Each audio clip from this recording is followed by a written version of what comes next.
park they built as a memorial to coal miners, and nobody ever went there.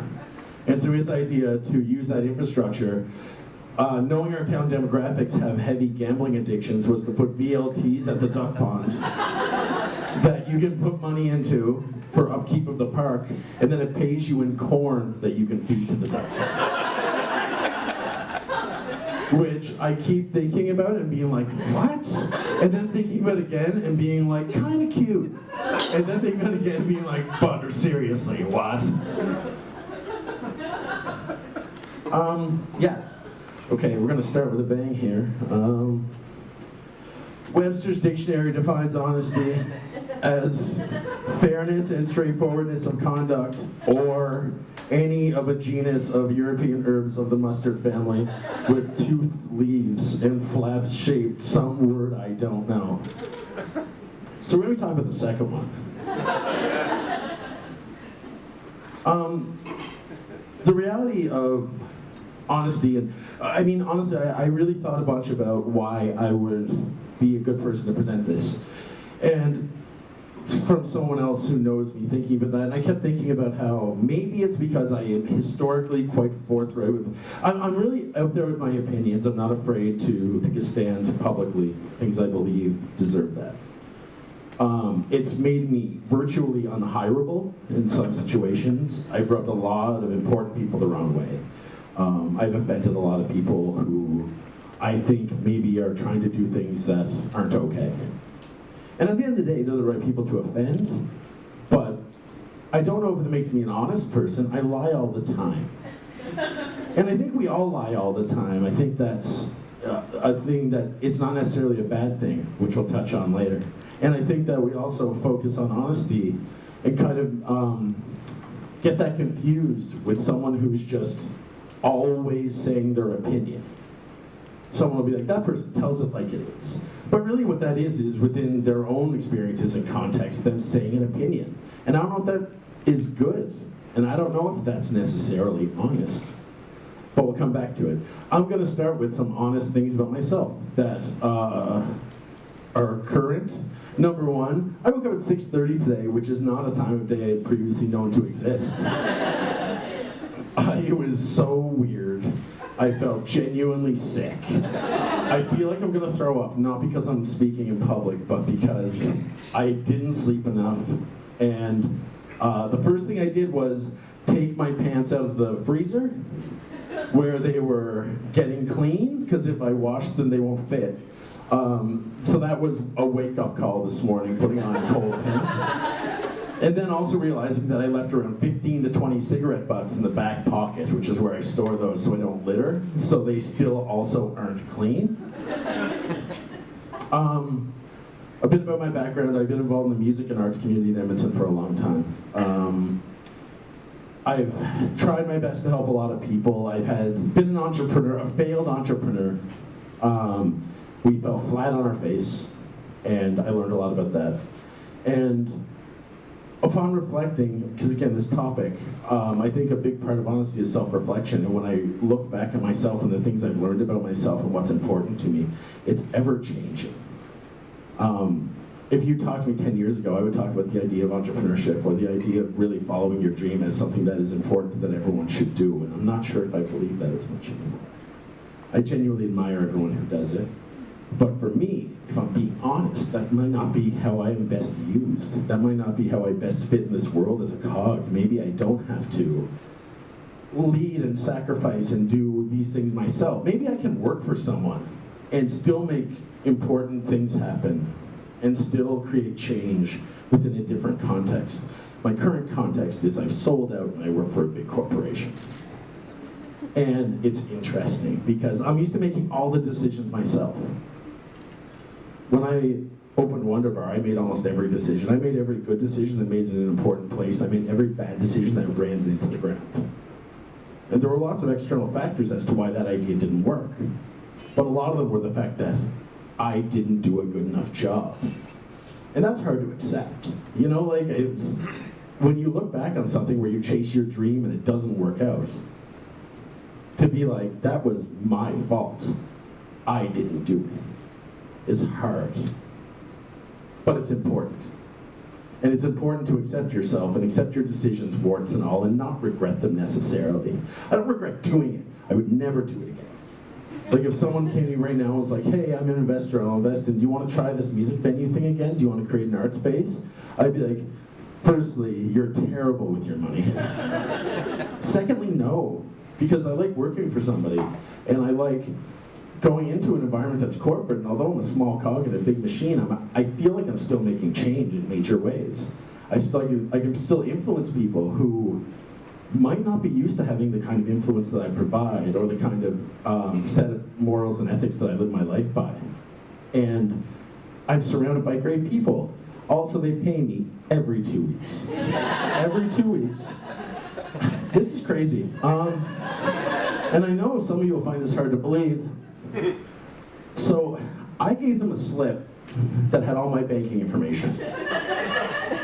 And what happens is, every 2 weeks, they put money into my account.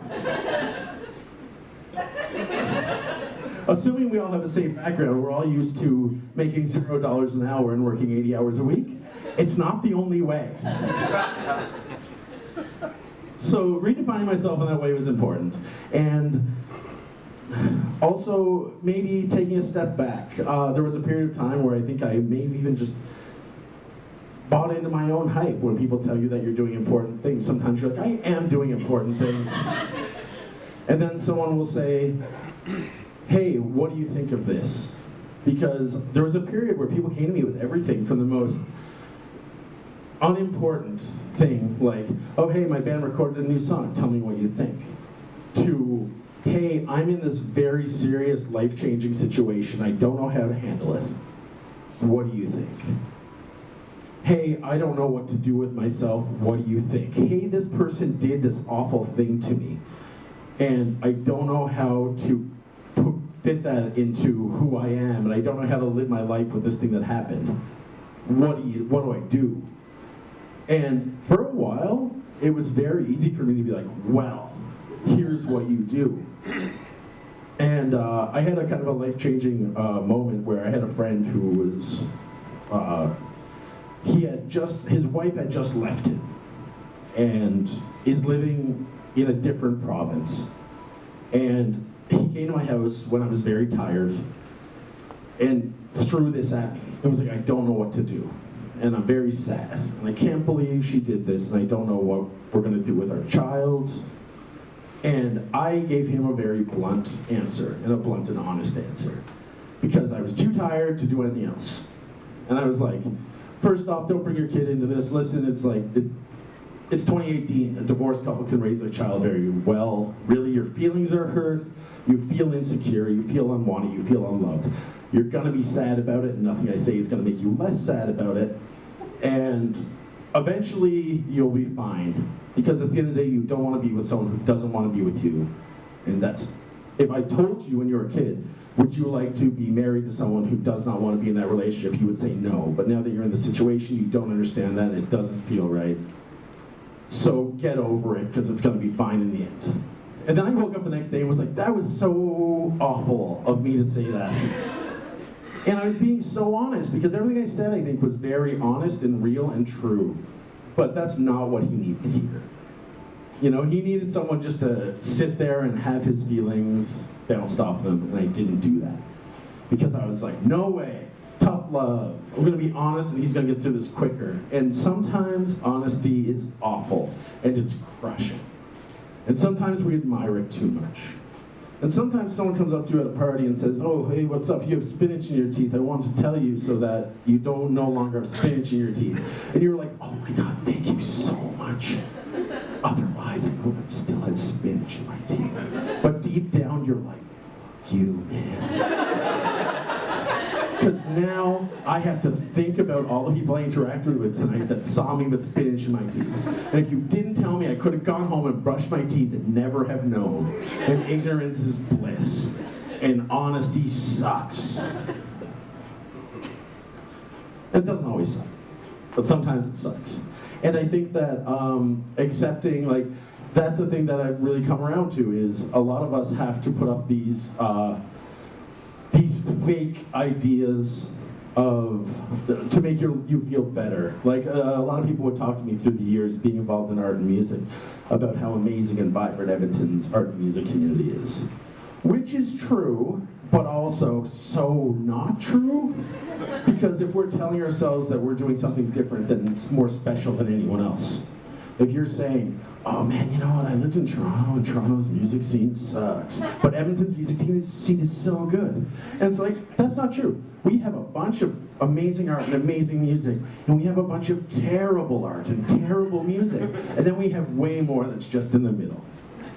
And Toronto has more great art because of population only, and has more terrible art, and has more middle art. And if you go to Red Deer, they have like less great art, and like probably less terrible art and less in the middle art. Because it's just whatever. It depends on where you are and your context and what you love and what you enjoy. And it depends on your opinions and your position, because if it's your friends making amazing things, you love it. And you should love it. And we should appreciate everyone who does something. And as much as I said that I'm at a point in my life where, if I'm being honest, maybe chasing my dreams and sacrificing a bunch to do a thing isn't important to me, I admire the hell out of everyone that's doing it. You know, like if someone's taking a chance, if someone's changing something, if someone's trying to change the world, I'll have their back always. But if you look at the big picture, sometimes you have to understand that we have to lie to ourselves sometimes. Sometimes when you're living in Edmonton, it's minus 30. And you're going to see a band play with 10 other people in the room. Maybe you have to say, you know what, Edmonton's music scene's the best in the world. And none of us really get it. No one's at the show, but maybe they should be at the show. That's a lie we need. But we need to understand it's a lie. Because the minute you actually believe the lie to be true is when we all become complacent. Is when we all say, well, that's just how it's going to be. It's going to be that this amazing band's only going to play to 12 people forever. You know, and that's how it is. The truth is that nobody cares, but this is perfect, and we'll deal with it. But if we understand that it's a lie, and a lie enough to keep us coming out, a lie enough that we're one of the 12 every time, but understand it's a lie, so you fight to have 13 people there, and you fight to have 14, and you fight to have your coworkers who don't care start to care, and you start to tell your friends, you have to do this, you have to come this one, we have to support each other. Because the more that people start buying in, then the less of a lie it becomes. And I thought that was an interesting thing. I don't know if anyone actually was there for the emotional roller coaster that was at closing. Anyone here? A couple people? Yeah. So the last day of it was, it all happened in 3 days when our landlord was like, hey, you didn't pay your rent, so we're kicking you out. Which she had said for the 20th time. And for the first time, I was like, cool. And then I went to work and I told our employees, hey, we're closing Saturday. And I think it was like Wednesday. And everyone was like, oh, so crushed. And I was like, yeah, but here's, so I guess we won't do a liquor order. And I guess I'll try to help you guys get new jobs. And let's be practical about it because it's happening. And everyone acted like the world was collapsing in on itself and the sky was falling. And I knew it wasn't, because I know that Edmonton had an amazing art and music scene before I came along. And it would have been really nice for me to accept my lie that we were bigger than that, that we were that important. It would have felt great if I believed that. It would have felt great to be like, figure it out, you guys didn't support us enough and we couldn't stay in business and that's your fault, and look, everything fell apart and it's everyone else's fault but mine. But that wasn't gonna happen, and everything was a mess for around 3 weeks. And then 3 weeks later, all the shows got moved to other venues or house shows, and then bands just start booking in other places, and until the end of time, a small group of people will view that place as their place, that was their home, and that they loved more than anything. And whole generations, for hundreds of years going forward, will not care at all about it. And that's great. Because all those people will have their own thing and their own truth that they believe, and the only place that makes them feel at home. And it makes them feel like they're important. And it makes them feel like everything is on the line. And at the end of the day, we need that because we need to, as a community, work together. Honesty in my personal life's weird. So, another reason that people, I think, would think I'd be good for this, which I don't think I'm proving them right, is I've always been a really open book. I found that understanding myself and reflecting on myself since I was a kid has changed my life in so many amazing ways. I grew up very insecure in a very small town that is objectively a terrible place. And the amount of self-loathing I had until I was probably 20 years old was crazy. And I know we probably all did. Hey, anyone here, was anyone here an insecure teenager? Was anyone here, was high school the best time of your life? Oh, that's crazy. Such a bummer. It's really funny because like my wife went to an art school and like loved it so much, and I was like, I don't understand. Like, explain to me why high school was so cool. And then she does, and I'm like, oh, the nerds were the jocks and the jocks were the nerds. And that's like cool for you, my artist wife, but that must have sucked for those jocks, because they were like not only jocks but also really bummed out all the time. Weird. So it took me really not knowing myself and then going into maybe a university environment where I was very much expecting to find like-minded people who I could be myself around and help define who I'm going to be for the rest of my life. So in order to execute that, I went to university 6 minutes from my parents' house, where I hung out with everyone I hung out with in high school. And nothing changed, except I had a realization one day that all the people that throughout my life I've been desperately trying to be like, because that's all I wanted, was just like to be exactly like everyone else I went to high school with, because things would have been so easy. And I realized that all those people are shitty people. And it's not true. Some of them were wonderful people, but I needed that. I needed to believe that. I needed to think, you know what I am is okay, and what I am is better than this. And although it wasn't true, believing that lie really helped me come to terms with who I am. And from that moment on, I think the biggest change is when you understand yourself, and eventually that lie you tell that puts you up here and everyone else down here, which is an awful thing to think, eventually lessens because you start respecting other people's opinions more and their points of view. Because now you're not insecure, you're more comfortable with yourself, and you're more comfortable being wrong, and you're more comfortable being like, oh, you're into that thing that I don't care about? That's okay too, we're equals. And I'm very much an open book. Anyone who's ever like followed me on social media or anything, I'm pretty honest about myself.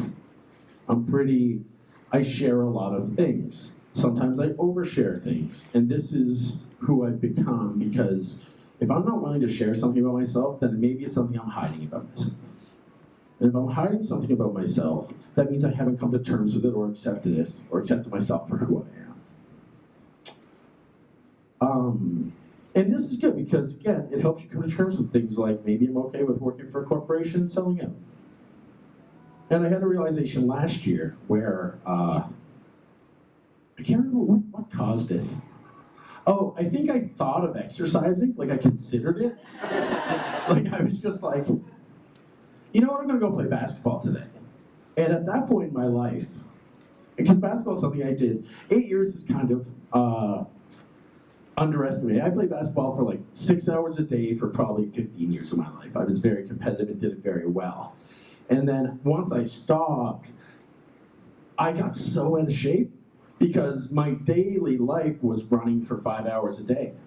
And then when you take that out of the equation, all the other stuff just catches up and it flips itself, and it's a gradual thing. And you notice, if you're honest with yourself, that it's happening, because I'm not stupid and I can like count pant sizes and I can do these things, right? And I'm surprised. But it sneaks up on you. It's a gradual thing. You don't just like wake up one day and you're like 100 pounds heavier and can't run anymore. But I considered playing basketball last year. And I grabbed my ball and I was walking to the court. And I realized that I might die if I did it. Like, legitimately. I was like, I don't know if I can run, because I might die. And this was like, probably like 75 pounds ago, so I was like a much bigger man. But that's a huge startling realization. And so all of a sudden I came to terms with that. I had to be honest with myself and change things. So I did. And then I started exercising a bit, and I started eating better, and I started paying attention to those things, and I live a lifestyle now of not working 80 hours a week where that's an executable thing. And I did it, and it was quite successful. And it's a work in progress, of course, but it was like, I feel better about myself, and now I can run, which is cool. Not well. I can't play basketball for 5 hours, but I can tie my shoes and not be out of breath, which is great. So, that all happened, and I felt good about it. And everybody would tell me, "Oh man, you're looking great. What are you doing?" Anyone worked in the service industry here? Anyone worked in the service industry and not had benefits? Cool. So, me and my bartender friends had a thing that we all agreed on, which is when something physically bad is happening to you that wasn't there before, you convince yourself that it's always been that way because you don't have benefits and you can't afford to fix it. And one of my friends calls it the, "Hey, maybe my gums have always bled when I ate a banana" idea.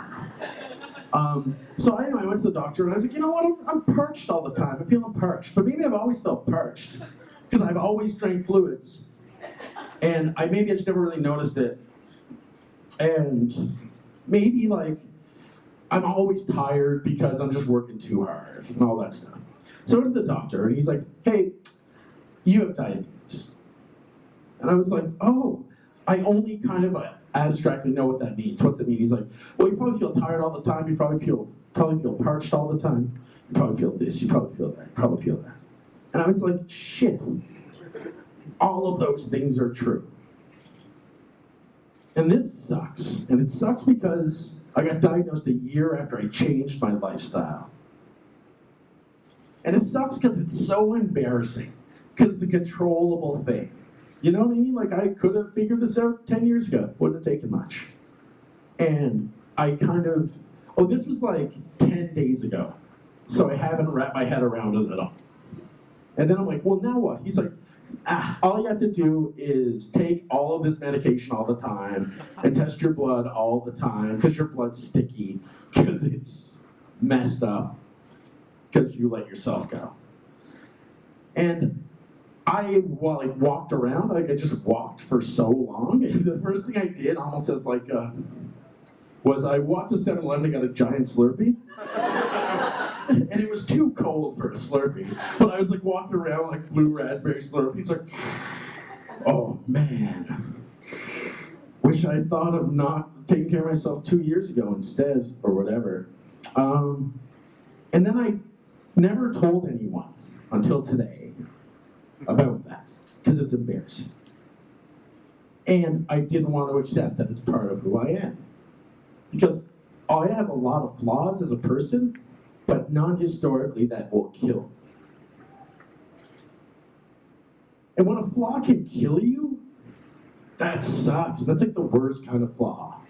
Anything else where you're oh, well, I guess I'm no good at soccer. I guess I'll forever be playing non-competitive soccer. It's oh, yeah, it's a pretty good flaw. But the one where you're oh, I might die young is crazy. And I'm sure everyone in the crowd has had some degree of, at some point in their life, a scary medical diagnosis. This is my first. I've been pretty healthy my whole life, all things considered. But now I have to go home and tell my wife that this is happening and that I might die on her, which is so hard to do. And then I have to not tell anyone, because I'm either going to tell everyone or no one. I'm either going to come up to my friends and be "What's new?" I'm diabetic, might die. My blood's testing crazy high. And it's not okay. And I still don't know what that means really, because it's only 10 days and I've had a lot to do. But now when I thought about doing this today, I'm what a perfect vehicle to get this out. Because I can tell a group of virtual strangers. And if I can tell strangers that I messed up and could die at some point, that I can tell anyone. Because yesterday, my wife's like, I might tell my mom at dinner. I'm like, don't tell your mom. And she's like, why? I'm like, well, why does she have to know? Like, why does your mom have to know? Like, we hang out with her mom once a month, and we go for dinner, and she's lovely. But, like, my best friends don't know. So why don't you tell your mom? My parents don't know. My family doesn't know. I had no plans on telling them, really. Like, until, like, it became a major thing. Or, like, I'm in the hospital, I'm like, oh, yeah, like, 20 years ago I was diagnosed with diabetes, I didn't tell you. That's how my relationship with my parents works. Is I don't tell them a thing until it's very much in their face and evident. So this is a huge step for me, because now I told all of you, and now it's part of my reality. I can be honest with myself about it. Now I can be honest with, realistically, anything with anyone ever. Because I'm very embarrassed to tell all of you. And I'm really glad I did it. And so when I examine how honesty fits in my life, and it does in a bunch of ways, and I'll continue to lie to people about small things, but this is part of me. And if I'm going to present myself honestly out to people, that's part of what I have to present. And I probably won't tell a stranger on the street. If I was given that truth or dare task and someone's like, tell me something, Nadine, I wouldn't be like, first thing that. Because it's only a small part of who I am, but it's a super important part of who I am. And as much as I am known for doing other things, that's me. And I think that the more we can be honest in who we present to the world, that's why honesty is important. Doesn't mean telling someone they have spinach in their teeth. Doesn't matter telling them that their album's bad. You don't have to tell someone their opinions are no good. You don't have to tell them that the TV show they watch is poorly written. You don't get mad because they went to a Nickelback concert. You don't tell them your shirt's ugly. You don't have to do any of those things, because that kind of honesty doesn't matter. And it doesn't matter in the big picture what you like or what you don't like. And it doesn't matter what you choose to do. And you shouldn't feel bad for maybe not chasing your dreams anymore. And you shouldn't feel bad for, I become a very basic boy.